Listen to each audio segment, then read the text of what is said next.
Okay, so now we're going to talk a little bit more about parabolas and quadratic functions. Let's say you have a parabola that looks something like, we'll just have a little parabola here.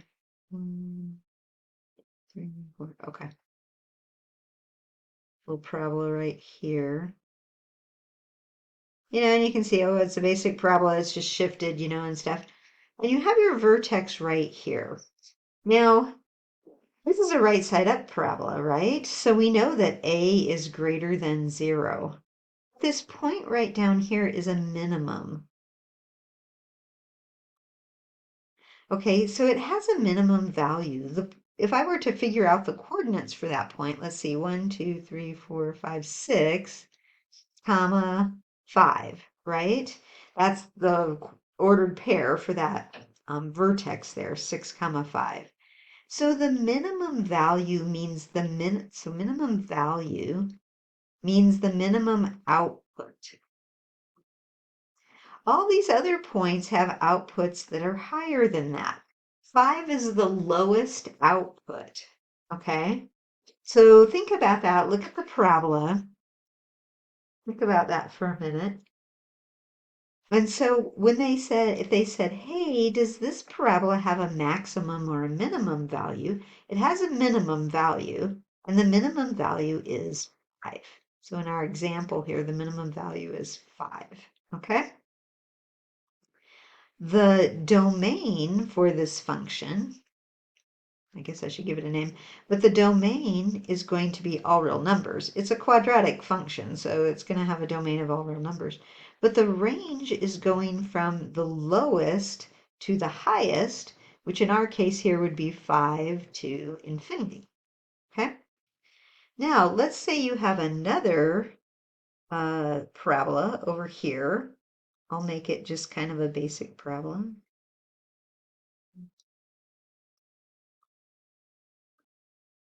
When I say basic, I mean it doesn't have a stretch or a shrink factor. Okay, but it's upside down, right? A is less than 0. So A is less than 0. We know that because it's upside down. And I could actually find the coordinates of that vertex because I tried to draw it right on the axes there, and it looks like it's at -6, comma 4. Yeah, that's what it looks like. Okay, but this time this is a maximum point. It's like the top of the hill, right? So it has a maximum value. All the other outputs are lower. So, but the highest output in this case is 4. So the highest output would be 4. So if somebody said, hey, here's this parabola, what's the maximum output or the maximum value? You would say 4. Now, one thing I didn't talk about on the other one was they'll say, where does that occur? When do you get the maximum value of 4? Well, it occurs at 6. Oops, occurs at, sorry, -6. Okay, so sometimes they'll say, what's the maximum value? And you would say 4. And they might say, where does that occur? It occurs, can't spell, occurs at -6, meaning when x is -6, that's when you're going to get your maximum output, which is 4. Okay?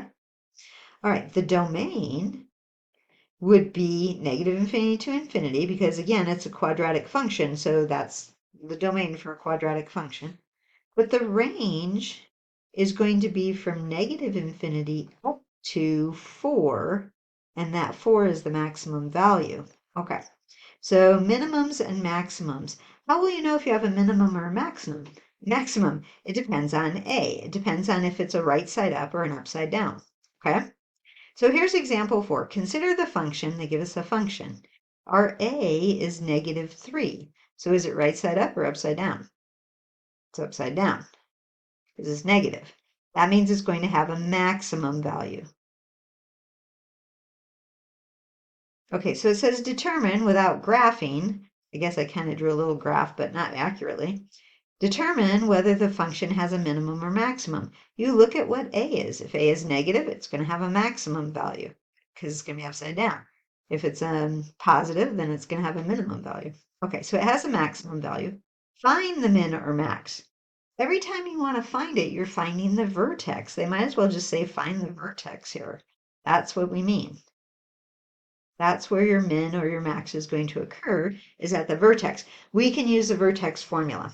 Okay, so H is going to equal the opposite of B over 2A. And I know what A is. A is -3, B is 6, C is -13 if I ever need to know that. But here I can just plug in the 6 for B, so the opposite of 6, 2 times -3. So that's going to be -6 over -6, which is 1. So my vertex is going to be 1. And now I have to evaluate the function at 1. So I go to the whole function that they gave me, and I put in a 1. Okay. So I get -3 plus 6 minus 13, which is what? -16 and 6, which is -10. Okay, that means the vertex, so the vertex is 1 comma -10. Now, what's the maximum or minimum value? Well, it's a maximum value, right? So what's the maximum value? -10. Okay, so the max value, it's the output, is -10. Where does it occur? It occurs at, they might say x equals 1, or they might just say it occurs at 1, but that's what we're talking about. When the x value is 1, that's when we're getting our maximum value at -10. It says identify the function's domain and range. You could draw a rough little sketch. It said not to graph, but if it helps you to picture this, what's happening is it's an upside down parabola. This point right here is 1, -10. So it might help you to visualize that a little bit, or you could just think about it. But the domain is going to be all real numbers. It's a quadratic function. The range is going to be from -infinity up to -10. Well, that should be a square bracket. Okay, so that's what we mean by minimums and maximums and domain and range for a quadratic function.